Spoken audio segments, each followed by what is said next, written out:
Welcome back, and thank you very much for staying with us on the program. As Anambra gears up for the 2025 governorship election, all eyes are now on how the major political parties are preparing for the battle ahead. For the All Progressives Congress, the election is more than just a contest. It is a test of unity, strategy, and grassroots appeal in a state where the party has yet to clinch the top seat. But is the APC truly ready to mount a serious challenge? What steps are being taken to resolve internal disputes, build momentum, and win over the electorate? Joining us now is Dr. Ijoma Arodiogo, Chairman APC Southeast, to give us an insight into the party's plans, challenges, and expectations ahead of the polls. Thank you very much for joining us on the program. Thank you very much. Right. Thank you for having me. Right. So let's start with the major task ahead of your party, which is, changing the narrative. The APC is a party that has never ruled Anambra State, but your candidate has said, we will end Governor Soludo's one-party rule. Do you believe the electorate now sees APC as a credible alternative? Well, we are not just a credible alternative. We are the party to beat in the November 8th election in Anambra State. The reason being that the incumbent governor, Professor Chukwuma Soludo, has performed very poorly. He has demarketed himself to the traditional rulers. He has demarketed himself to the market women. He has demarketed himself to the religious organizations and people. And so that has given us a big leverage and opportunity to take over the states. That is one. Then on the other hand, we have fielded very formidable candidates. The person of Nicholas Okachukwu and Senator Uche Ekunife. They have very long political history dating back from 1999. And they have been there for the people. And the Anambra people want a change, want a positive change, and that is what we are responding to. We believe we have the best candidates, and we believe that the people of Anambra State are listening to us, and they are willing to join us in changing the narrative in Anambra State come November 8th, 2025. All right. We'll come back to governance, but, the issue of disunity and what looks like the party has become a formidable opposition force in Anambra State has been the order of the day every election cycle, but now has, that chance to redefine its political legacy in the Southeast region. But what has APC learned from its past failures in Anambra elections? Can you point to specific strategies or mistakes the party is not repeating at this time?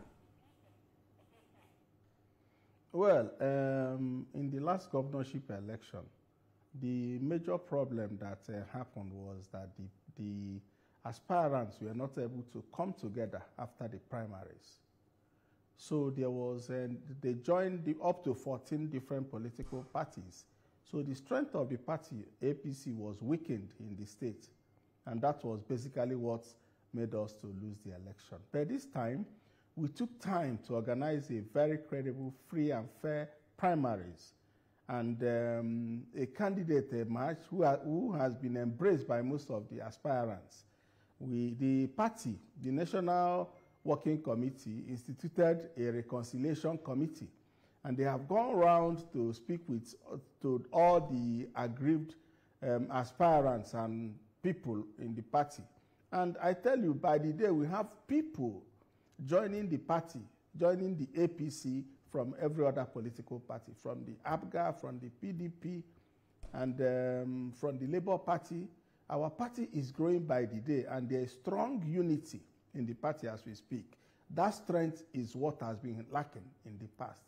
After primaries, you see this candidate goes his way, this one is speaking in this tone, but this time we have a clear leadership, and the leadership is highly responsible for the unity of the party in the state. Thank you. I mean, one thing you've said tonight is that Governor Soludo is not working, and everything you've said has been to demarket your opponent, which is normal in politics. But how does the APC interpret Governor Soludo's public declaration of support for Mr. President's second term? Was this solicited or spontaneous? Given Soludo's membership in ABGA, does the APC welcome his support? Well, I've said this thing on this studio, and the last time I was here. The president did not endorse Soludo. And I tell you, if all that Soludo has in his scorecard to tell the Anambra people is that the president endorsed him. No, that wasn't what I said, Dr. Ijoma. I was asking you about governor. Excuse me. A governor that has been on the seat for 2 years should all have for his people. I did this, I did that. This is how I have touched the life of the people. So if after 2 years, all you're bragging to the people is that the president has endorsed you, and we know the president did not, because that would have amounted to anti-party. We know the president did not. The president went to Anambra State to commission the center for Emeka Anyaoku. The Emeka Anyaoku Center was not built by the state governor. It was built by friends of Emeka Anyaoku. And Emeka Anyaoku pleaded with the president to commission it while he's still alive. And the president went and did that. And the president also used the opportunity to commission the state secretariat, the state government house, which was started by Mbadiduju and completed all the way by the subsequent governors. Soludo only painted it and maybe built a few quarters. And the president, since he was already in Anambra State, he commissioned it.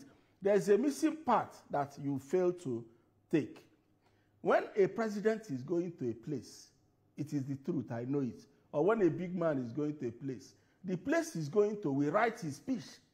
They will write the speech and send to him. His speech writers will only edit it, maybe, and if like a governor like Soludo will be nice to the speech writers, not to make much editing. So what the president said there, where was the speech written by Soludo's speech writer? All right. To I hear you, Dr. Ijoma, but the president resisted that. No. I am saying the truth, and I want the narrative to be straight to the people, not just to the Anambra people, to you and to all Nigerians. The president did not do that. When the president went to Anambra State and saw the failure, all right. Dr. Ijoma, we need to take a break. He was persuaded hold on, sir. We must take a break at this moment, and when we return, we will continue that conversation. Please stay with us, everyone. The Edo State chapter of the APC warmly welcomes the President and Commander-in-Chief of the Armed Forces of the Federal Republic of Nigeria, His Excellency President Bola Ahmed Tinubu, GCFR, the Senate President, Senator Godswill Akpabio, GCON, and all governors, senators, honorable members, federal ministers, and other South-South APC stakeholders to the ancient city of Benin, Edo State, for the historic South-South APC Stakeholders Summit. Theme: Renewed Hope in Action, Strengthening APC Mobilization and Governance in the South-South. Date: Saturday, the 5th of July, 2025. Time: 10 a.m. prompt. Venue: Victor Waifu Creative Hub, Benin City. This historic convergence of South-South leading progressive stakeholders marks our defining moment in the advancement and consolidation of the Renewed Hope agenda in the entire South-South region. APC Progress. Announcer, Local Organizing Committee. This is Politics Tonight, everyone. Thank you very much for staying with us. Tonight, we focused on Anambra governorship election and other matters. And my guest tonight is Dr. Ijoma Arodiogo, Chairman, APC Southeast. Thank you very much for staying with us, Dr. Ijoma. So, let's clear the air. The question I asked you before we went on that break was not whether or not the president endorsed Governor Soludo. I was asking you how the APC interprets Governor Soludo's public declaration of support for President Tinubu's second term. Was it solicited or spontaneous? That was the question, sir. Well, the Soludo, yes, endorsed the president because of the good work the president is doing. Everybody in Nigeria is seeing the good work the president is doing, and everybody is endorsing the president. But if it is for exchange for his own endorsements, that endorsement did not come. Yes, Soludo supported the president's second tenure, just like a lot of Nigerians are doing so, seeing the good work that the president is doing in Nigeria. But does the APC welcome that support? If you say Governor Soludo hasn't been working, and everything you've said tonight had been to demarcate him, so does the APC welcome that support? We don't have anything against the support. We don't have anything against anybody supporting the president. Yes, the president is doing a good work, and that is worthy of admiration by every Nigerian. So we don't have anything against the endorsement. But that does not mean we are endorsing Soludo for a second tenure. It's not an exchange of favor. All right, so let's talk about your candidates. What makes him, the right candidate to deliver victory for APC in Anambra State? Why should Anambra voters trust Senator Kachukwu as the face of change when opposition parties argue he represents old politics? Well, Ukachukwu is a grassroots politician. He's been there. Ukachukwu has been a local government chairman in the FCT. He has represented the FCT in Federal House of Representatives that way back 1999. And the same thing with Senator Ekunife. She's been in the House of Reps, she's been in the Senate, and this is a very formidable team that the Anambra people are looking forward to have. Okay, we want, the Anambra people are looking for governors that are real, that speak their language, that understand them, not to the governor that pays so much attention on how he speaks, the phonetics. That is not what the Anambra people are looking for. They want practical men, practical people that will give them good governance. You can bear with me the news you hear from Anambra State every day. It's all about insecurity. A couple of days ago, people were killed in their town union hall. 6 people, and people are being killed every day. A lot of Anambra people are now moving to Asaba, to develop Asaba, because they cannot find security in Anambra State. There's no indicator of good governance that the Anambra people are seeing from Chukwuma Soludo. I've talked with a lot of Anambra people, and now we have brought a very credible people, a credible candidate who has done so much for his people, even as a private individual. We want somebody that can win the election, somebody that can touch the life of Anambra people, and that is what we are giving. So how is the party, ensuring that his campaign resonates with grassroots voters across all 21 local government areas? Does the party view this election as a referendum on its broader acceptance in the Southeast region, given past electoral pattern? Yes, I quite agree with you. Yes, we're using it as a referendum. The party is involved in the campaign. The candidates on Saturday or Sunday will finish his thank you tour to all the local governments. Then he will come to Abuja, we'll plan again, and we'll go to Anambra and see the people, okay? Where the party is highly involved in his campaign because he's a true party man. So we are our eyes are on the ball on how to win Anambra. And it is something we want to do, and it is something that is very doable. Thank you. All right. Are you also bothered about, concerns by some local APC stakeholders who feel sidelined by recent political endorsements and alliances? How is the party addressing these concerns? Sorry, I didn't get that. How is the party addressing concerns that some local APC stakeholders feel sidelined by recent political endorsements and alliances? Can you hear me, Dr. Ijoma? Please, I'm sorry. No, I can't hear you. The sound system is... So I was asking how the party is, currently addressing some concerns by, some local APC stakeholders who feel sidelined by recent political endorsements and alliances.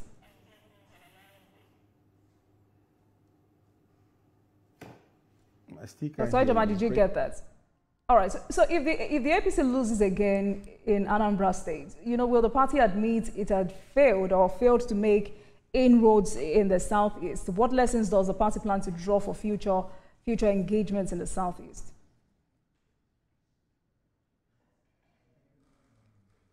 All right. All right, Dr. Ijoma, let's go on a break. And when we come back, we'll continue with this conversation. Please stay with us, everyone.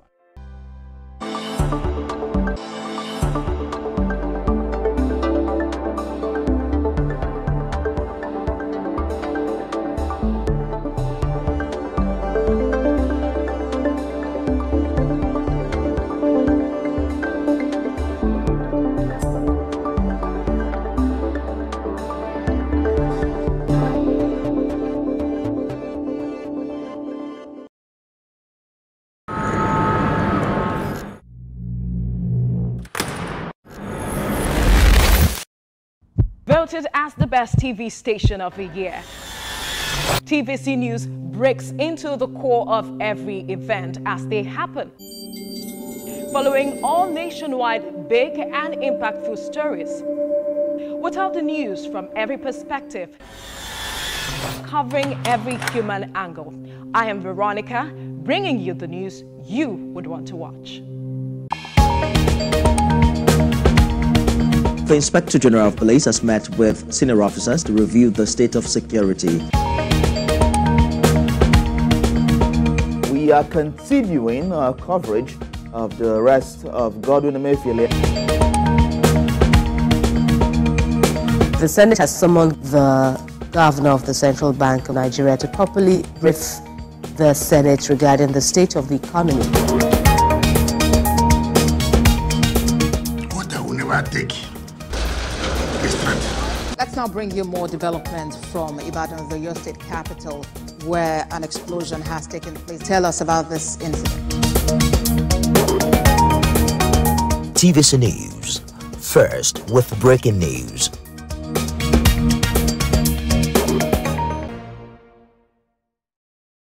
Good morning, Marina Station and all the passengers.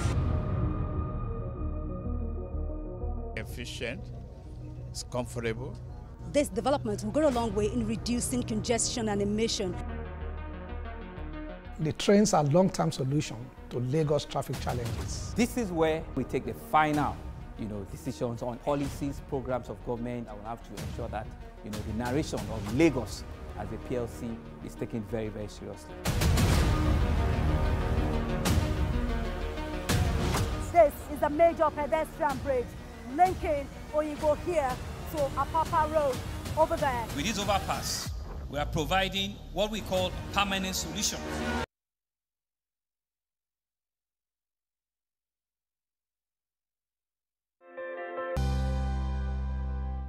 Thank you very much for staying with us on the program. This is still Politics Tonight, and Dr. Ijoma Arodiogo, Chairman, APC Southeast, is still on the program as we focus on Anambra governorship election, opposition coalition, and other matters. Dr. Ijoma, thank you very much for staying with us on the program. Let's continue this conversation quickly. So how united is the Southeast APC in its support for President Tinubu's re-election bid in 2027?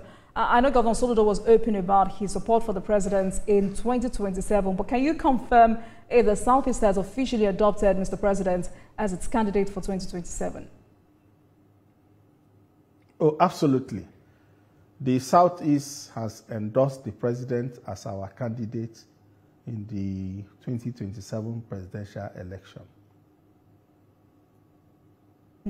So what specific step or steps is the APC taking in the Southeast, to consolidate support for Mr. President?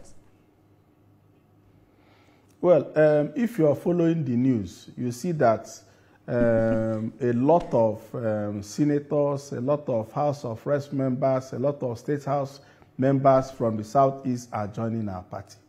Likewise, a lot of big stakeholders, big politicians from the Labour Party, from the PDP, they are all joining the APC. And like I said, we have a clear leadership, by Governor of Imo State, Governor Hope Uzodimma, who has given us clear leadership and support. We are mobilizing support from all angles, and the people are beginning to understand us better. In the last election, the people of the Southeast were deceived, were hoodwinked to support another candidate. But I assure you another that candidate, that is not the son case of the now. soil, People Peter are Obi. saying, oh yes, it was quite understandable because of how he was able to deceive our people.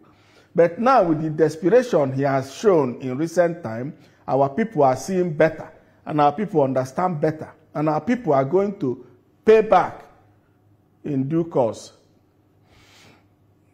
So if you call what Peter Obi did in 2023, you just termed it, you said he deceived the entire Southeast. How do you plan to convince voters, these voters, especially those who supported him in 2023, to back President Tinubu in 2027? the voters are aware, and we are working hard. We are doing a lot of mobilization. We are talking to our people, and the people are seeing, the Igbos are very smart people. They are seeing it for themselves now that they backed the wrong horse in 2023. Not just because he did not win, but because recent political activities has shown that they were following a desperado who is ready to sell out integrity and sell out anything for personal interest. They saw it then in 2023 that they are fighting for their own, but they have now seen it that they were just blindly supporting a man that only cared about his interests, a man that was only doing use and dump, use ABGA to his benefit and dumped ABGA, and today has left the Labour Party in tatters and has moved on. The Igbo people are watching, they are seeing all that, and they are beginning to realize, oh, so this is the man we've been following. Now, in the future, we will follow the right path. And what is the right path for the Igbo people? The APC. And they know. And they are doing it. They are showing us the support anywhere we go. Before, in 2023, it was almost practically impossible to campaign in the Southeast. It was almost impossible to call the name APC or to be identified as a member of APC. But now, people are very proud of the party. People are very proud of what we are producing. People are very proud of what the party is doing for Ndi Igbo, especially with the Southeast Development Commission and a lot of things that are going on. The good leadership of the two governors we have in the zone, Governor Hope Uzodinma and Governor Nwifuru. People are seeing it, and they want to be identified with the good work that the president is doing. That is what is going to play out in 2027. Right, good way to put it, Dr. Jama. But is there any internal resistance within the Southeast APC to this 2027 positioning?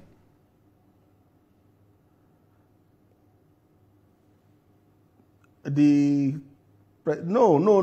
The Southeast is completely in support of the president. We will soon have a town hall meeting to make a public pronouncement to that effect. The Southeast is completely in full support of Mr. President Bola Ahmed Tinubu, and we will show it in our votes. So what you have just said now is Mr. President has delivered enough to the Southeast to deserve the region's support in 2027. Is that it? Of course, even for our opposition party governor Soludo to support us, shows that everybody has seen that the president is doing very, very so much well. And that is what our people want to see. All right. You know, and I'm also here wondering how the APC would handle the issue of zoning and power rotation beyond 2027 with the Southeast in mind. But let's talk about the latest developments. The ADC, coalition seems to be attracting some political actors formerly affiliated with APC. Are you worried about defections or divided loyalties? The disloyalty is not coming from our party. I have not heard in concrete terms any member of our party joining the ADC. Not from our party. Right. So you see, we have. Please go ahead. We have followed the interesting trend happening recently in the country, political trend, the ADC, yes. And it's no threat to our party at all, because most of the movements are coming from the Labour Party and the PDP that have internal crisis. And the Nigerian people have seen all the people involved in the coalition, in the so-called coalition, for what they are. Starting from the fact that the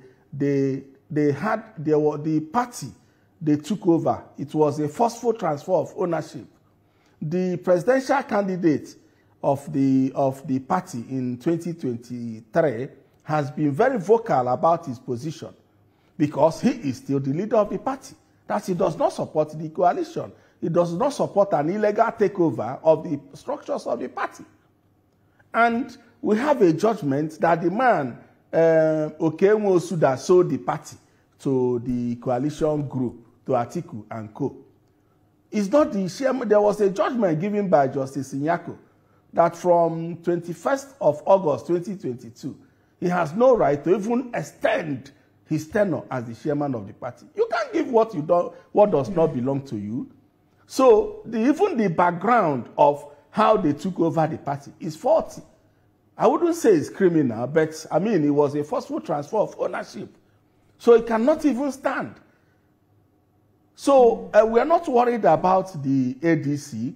It's just an assemblance of desperados or people who are desperate for power. They have only one common attribute, all of them: desperation for power. They want to remain in the news. All of them, I can analyze all of them one by one, including Peter Obi, who our people have seen for what he is.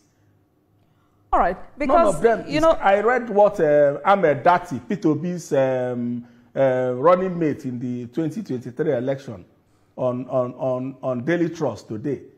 They are not, all of them put together, are not a match to Bola Ahmed Tinubu in the next election.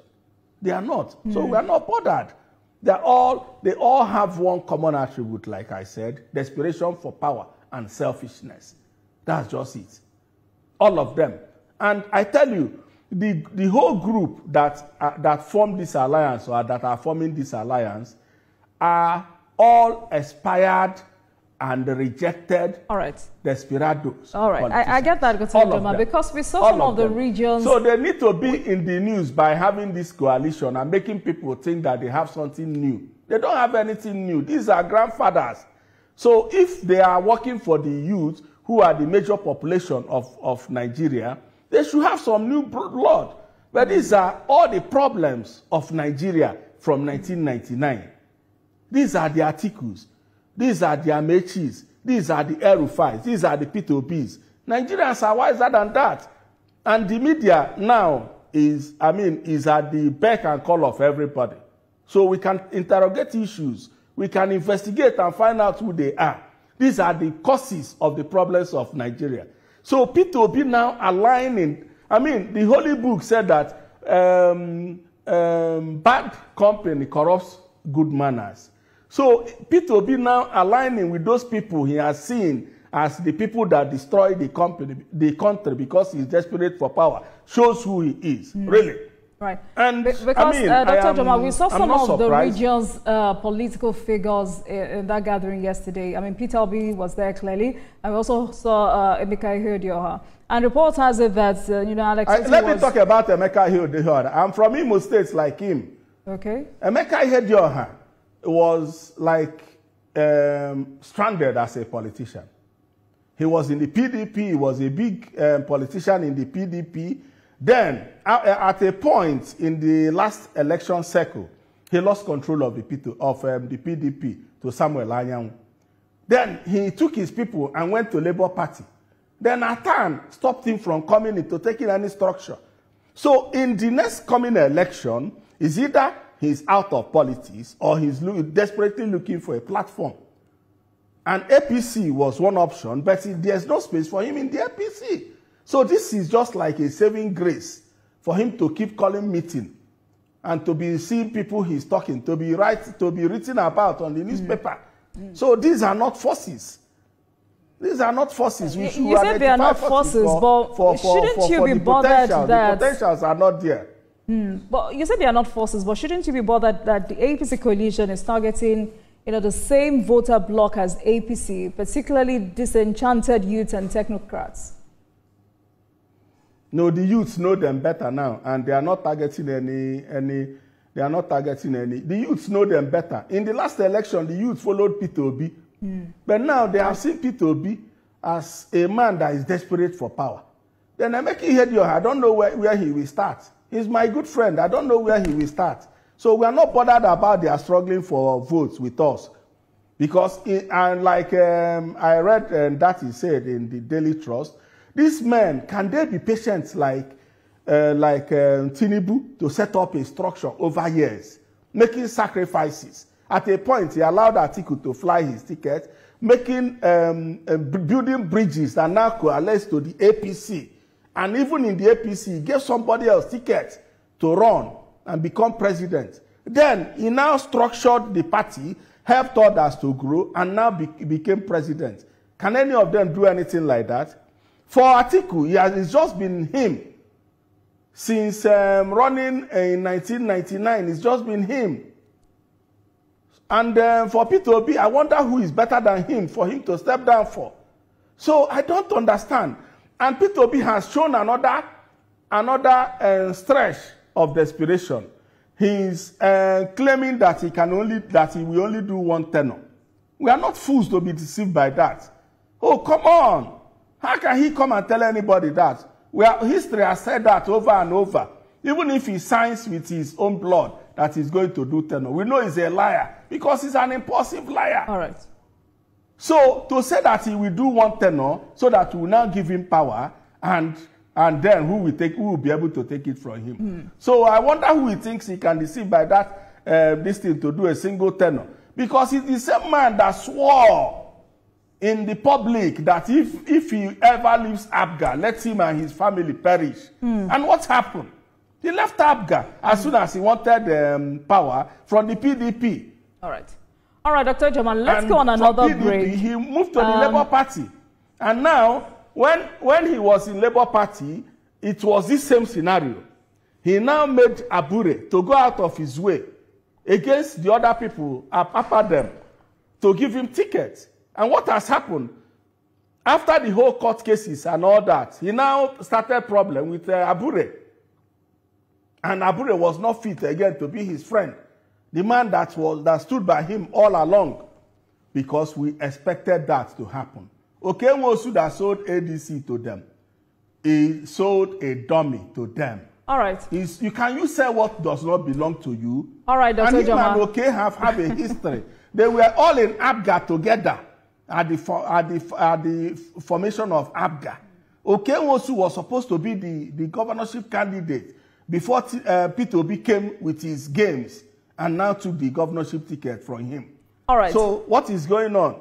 Is Okenwosu trying to now pay him back by selling a dummy to him as a Rolex race? All right, thank you so much, Dr. Joma. It's a great place to leave this conversation. Goes on in life. When a man is and I'm sure we'll have another time to continue this conversation. Dr. Joma, can you hear me, sir?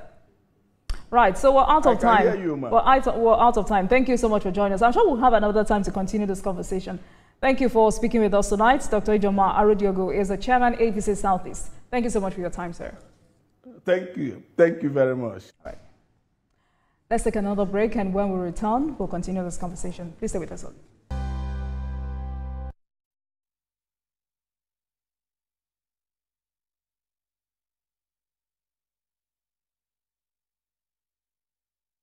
Experience information and entertainment like never before as TVC Breakfast takes your weekends to a whole new level.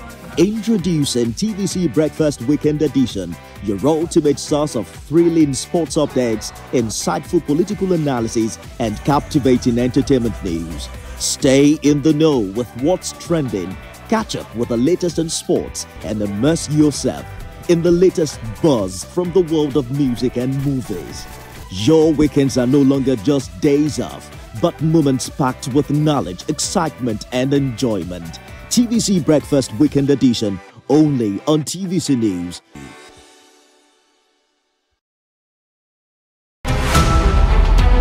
Every major news story is with many perspective and layered with different levels of impact. Hello. What time did this happen? We will be right there.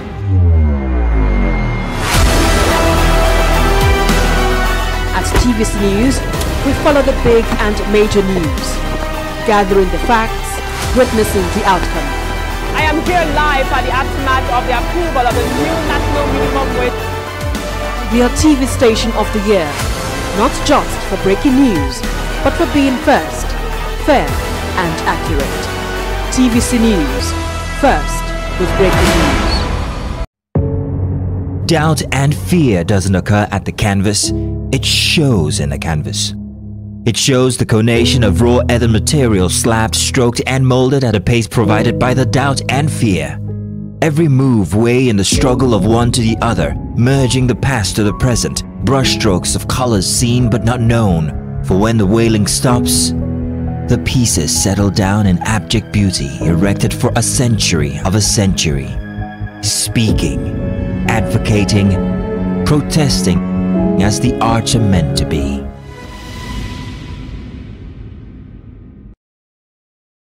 Power, politics. Thank you for staying with us, everyone. We turn our focus to growing agitation in Nigeria's political landscape, the demand for the creation of Anambra State. Supporters of this proposed state argue that the people in the area have long been marginalized, lacking proper representation, infrastructure, and access to opportunities. But the push for new states also raises critical questions. Can Nigeria afford more states? Is this a genuine cry for inclusion or a political strategy ahead of 2027? Joining us to unpack these issues is Tony Ogana, political affairs analyst, legal practitioner, and a leading voice in the Anambra State agitation. Mr. Ogana, thank you very much for joining us on the program, because I remember a year ago we had this conversation. But quickly, with this ongoing agitation for Anambra State and, political marginalization, how can we balance national loyalty with regional demands? Nigeria is in a peculiar state, particularly the Igbos. Of course, we have several tribes in Nigeria. But if you know anything or two about Nigerian history, you know that the Igbos, of which I'm proudly one, have had the short end of the stick. And so, the Anambra State creation is coming to address that injustice. I'll explain. Virtually every zone in Nigeria has 6 states. The Northwest has 6 zones, 6 states in each zone. The Northwest has 7. The Southeast, the Igbos, have only 5. Despite the fact that you have Igbos in 11 states in Nigeria. So we don't think this is good enough. Our quest has been there since the 1950s. With the Anambra State creation quest and that of Katagum State creation, they are the oldest in Nigeria. Asaba, the capital of Delta State today, was the first capital of Nigeria through the charter given by the then British colonial government to the Royal Niger Company. The genocide that happened during the war happened in Asaba. So my people have always had the short end of the stick. All right. And just a year ago, we had this conversation. And a year after, Senator Ned Nwoko is still pushing, is still lobbying for more support from his colleagues. How hard has that been? Ned has been a blessing and continues to be a blessing to the Anambra nation. He believes rightly, he's an international lawyer, that the best way to empower a people is to empower them politically.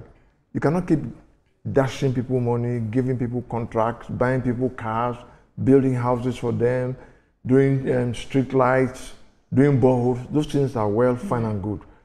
But they are short term. But critics argue that this is a selfish agitation. They say this has a lot of political undertone.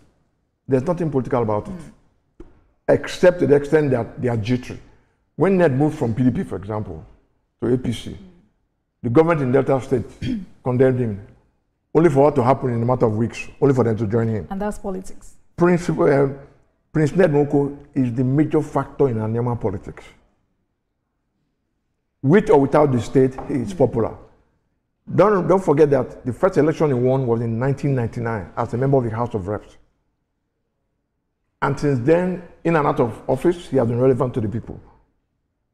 He's been fighting poverty, he's been trying to eradicate malaria, he's been fighting the Ukpai Light project to ensure that the whole of Anambra is electrified and water provided. And you are Yoruba, the late MKO used to say that if you remove hunger from poverty, poverty is very well managed. And the best way to empower people is to give them employment. So if we have the creation of Anambra State by God's grace, and then kudos to Asiwaju Bola Ahmed Tinubu, to APC, to the senators. Nigeria has only 109 senators. 85 of them already have signed in to the Anambra project. That's more than 2/3 of what we need to go. So why has this agitation continued when there is the Southeast Development Commission? Each region has a development commission. Yes. So you have Southeast Development Commission, it's neither here nor there.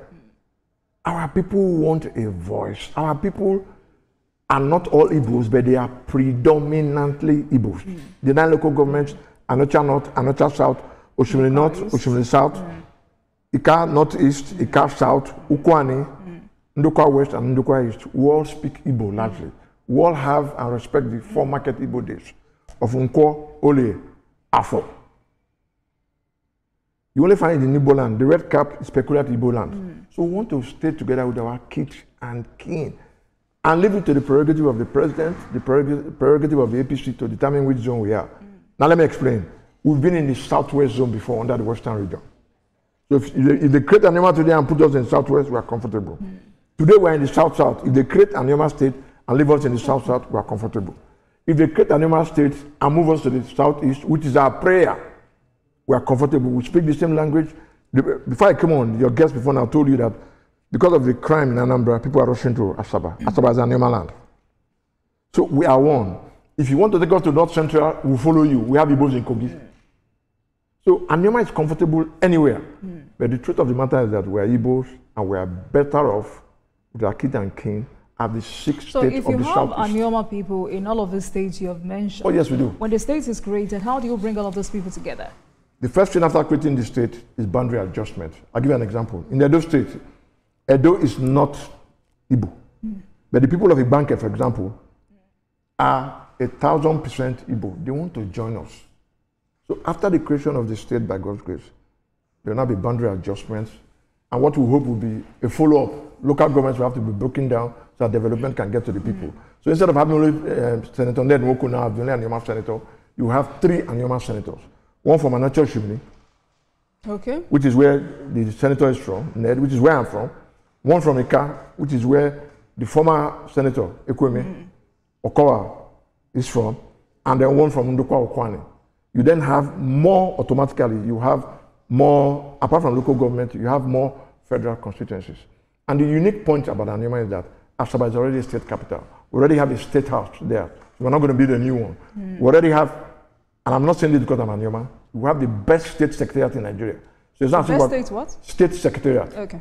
You know, built by someone from my town whose name I'm sure I don't have permission to mention. I'll have mentioned it. You don't have the permission? I don't have his permission. Yes, so, okay. But it's from my town. Everybody knows him. And, you know, many of us are wondering. So the state is going to hit the ground running. It's not as if we're going to build from the scratch. No. I mean, it's easier said, Mr. Ghana, but how will a new state guarantee better governance when existing ones are still struggling with management? Anyoma stands for excellence and equity. If you check, I'll give you an example. The banking sector. If you remove Anyoma from the banking sector in Nigeria, there's no banking. It's about excellence. I don't understand. The top banks in Nigeria are owned and managed by our people. I don't want to go personal by mentioning names.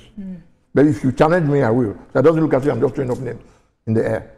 And then again, don't you forget that Anyoma has enough resources on its own. We're not relying on federal allocation to survive. We have oil, we have our oil, we have our gas, we have our human resource. Our people go to school, our people are farmers, and we can make it on our own. We intend to be a model state. Because most of our politicians, like Ned, are not professional politicians. They have a second address. So if, for example, my senator decides that he doesn't want to do politics anymore, he can go back to his law practice. Either in London or in Nigeria. He owns a university, the Star University, for example. He can decide to go back to that and make it functional. Right. So he's not a professional politician in the sense of the word. You know, respond to people who fear that the creation of a Anyoma state could lead to further ethnic fragmentation in Nigeria? On the contrary, it will not. I shock you, each state has 3 senators. The 2 other senators from Delta, who are not Anyoma, from Delta Central, Senator Ede Dafinone, and from Delta South, Senator Joel Onowako, have already endorsed Anyoma state. All right. It's not a threat at all. What is there waiting to be the capital of the new Delta state? And everything Anyoma has, everything Asaba, the state capital has, what he has, if not even better. All right, I want to take you up on Southeast APC, but quickly, you know, there are concerns from some Urhobo and Ijaw communities that they might be sidelined if Anyoma state is carved out. Are these concerns valid?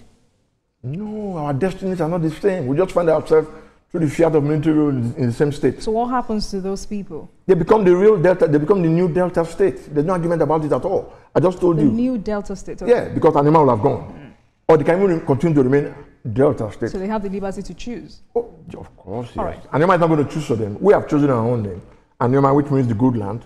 A for Anyocha, N for Ndokwa, I for Ika, O for Oshimili. And Ma in Igbo means good. All right. All right, let's move on to other matters. What's your perspective on, you know, the Southeast Development Commission? What kind of support is the president getting from the Southeast? if the president wants more support from the Southeast, he has to create an Anambra. Because it's the only way he can easily cure the injustice in the Southeast. No, that's one. That's one. Okay. Secondly, I think he should strongly look at raising Nnamdi Kanu. Nnamdi is not Asiwaju's problem. Asiwaju didn't merely inherited it from Buhari. Right. It's not his problem. So if you create an Anambra state and releases Nnamdi Kanu, I guarantee you that not only will APC win Anambra state, the average Igbo man will vote at least 75% for APC. What kind of support is the president getting at the moment? That's the question. I can only talk about Anambra, which I am. We are praying for him that politics is tough, life is tough, but we know he means well for Nigeria, and by the special grace of God, he will get his second term. But to get the second term, he must assuage the fears of the Igbo man. There are people who have come together who are saying they are ready to unseat the president in 2027. Are they capable? Well, I'm a lawyer. Under the constitution of Nigeria, anybody is free to join any party and say anything. But real politics tells me, and Asiwaju is the master of that, that they have no idea if they've not even taken the right step. And let me leave it at that. So I don't rock the boat too much. But I don't see them going very far. But of course, life is about surprises. They may spring surprises. But if the state is created, especially if not only an Anambra state is created, but in each of the other zones. For example, I've personally identified Ijebu state. Ijebu can stand on their own. The enterprise thing, they don't need allocation from anybody. If Asiwaju decides to create a state per zone, all right, the election will be walkable. It's a good place to leave that conversation. Mr. Tony Ogana is a legal practitioner, political affairs analyst. Thank you so much for your time. And my pleasure. Thank you. I look forward to more conversations. Yeah. Thank you so much for joining us, everyone. That's our package tonight. And let's also tell you that the views and reactions of our resource persons are theirs and have no connection with TVC News. Meanwhile, you can watch the repeat broadcast of this episode at 12:30 a.m. Get in touch with us on our social media handles, Facebook, Instagram, and X at TVC News NG and at Olajumoke. We're using the hashtag Politics Tonight. We're on YouTube at youtube.com/TVC News NG. I am Olajumoke Olatuji. Good night.